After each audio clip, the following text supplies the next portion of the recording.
संतों ने हमेशा एक बात कही कि भाई परमात्मा को जानने की, जिन लोगों ने जान लिए उनके अनुभव को जान लेने से काम नहीं चलेगा, तुम्हें अपना अनुभव करना पड़ेगा। कहा कि दूसरों की सुनी सुनाई बातों से काम नहीं चलेगा। मेरे हुजूर संत कृपाल सिंह जी महाराज कहा करते थे, क्या साहे जो खुद नहीं ब्याहे। भाई साहे का मौसम आया, सबकी शादी हो रही है, लेकिन अगर आपकी नहीं हुई तो आपके लिए उन सायों का क्या मतलब है? कुछ भी नहीं। किसी ने परमात्मा को पा लिया तो उससे आपको क्या हासिल?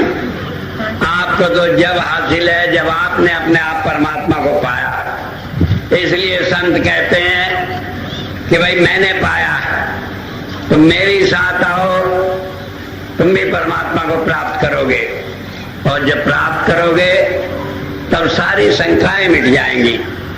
तो हमेशा से संत ही परमात्मा की प्राप्ति का मार्ग बताते रहे।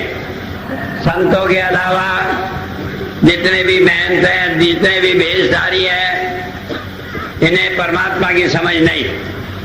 ये हमें दुनिया के झंझटों में उलझा देते हैं और इसमें उलझा कर हमें सारी जिंदगी इसी में लगा देते हैं।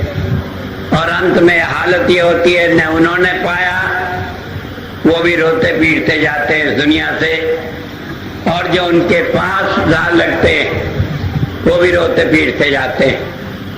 इसलिए गुरबाणी में कहा कि कच्चे का साथ छोड़कर पक्के की साथ लगो, ऐसे की साथ लगो जिसने परमात्मा को पाया। जिसने परमात्मा को पाया नहीं, उसके साथ लगकर हम परमात्मा को प्राप्त नहीं कर सकते। और जब किसी पक्के के साथ लगकर परमात्मा को प्राप्त करते हैं तो कहा वो धुर तक, जब तक हम परमात्मा में जाकर समा नहीं जाते तब तक वो हमारा साथ निभाता है।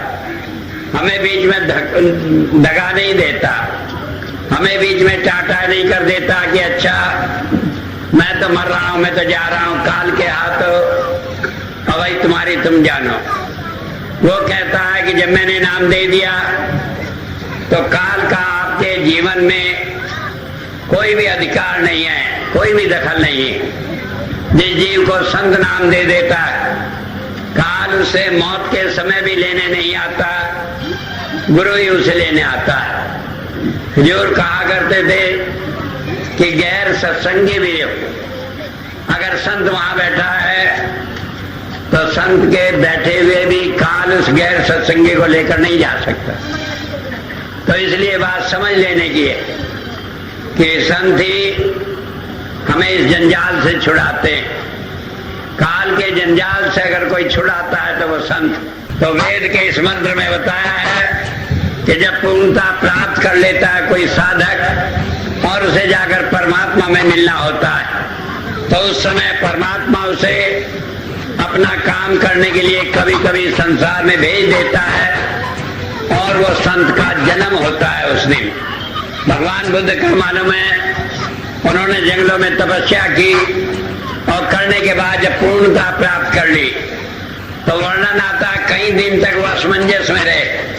परमात्मा चाहता था कि वो दुनिया में काम करें और उनका मन काम करने का नहीं था। उनका मन था वो जाकर परमात्मा में विश्राम करें, इस दुनिया के झंझटों में न फंसे। संत बनना कोई आसान काम नहीं है, संत का काम कोई आसान काम नहीं है। मेरे हुजूर संत कृपाल सिंह जी महाराज कहा करते थे कि संत संगत को ऐसे रखता है जैसे मेंढकों को तोलना पड़ता है। सारे उछलते हैं, सारे कूदते हैं, कोई आदमी वजन की बात नहीं करता, सब दुनिया की बात करते हैं।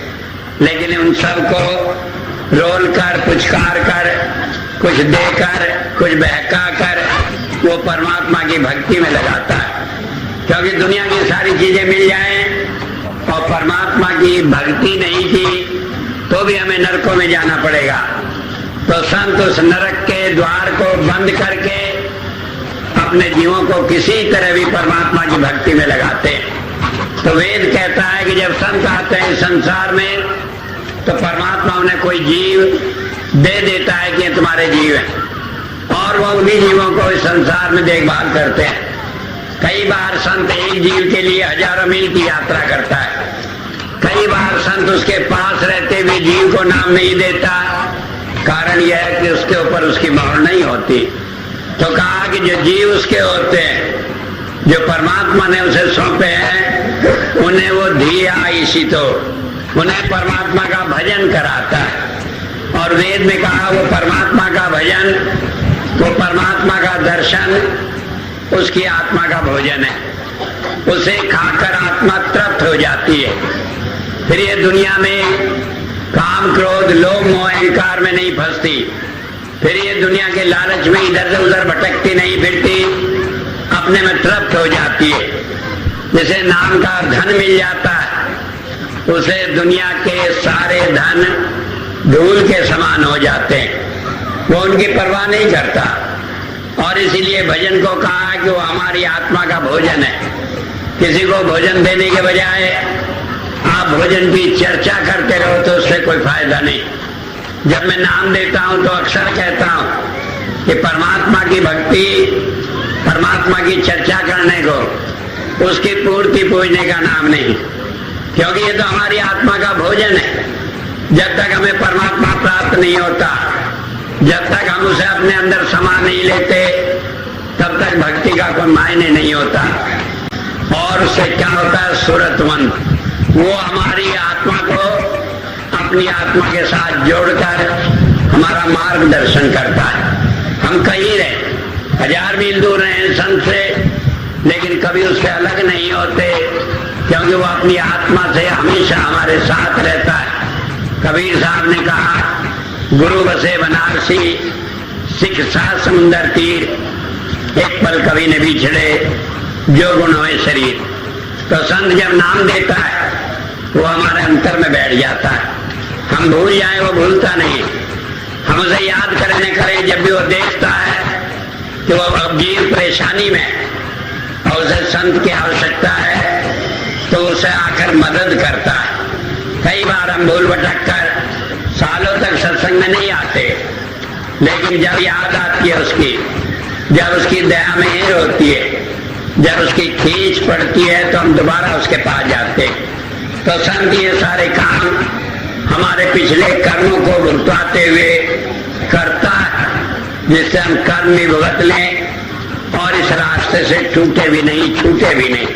तो बताया वो आत्मा से हमारे साथ रहता है।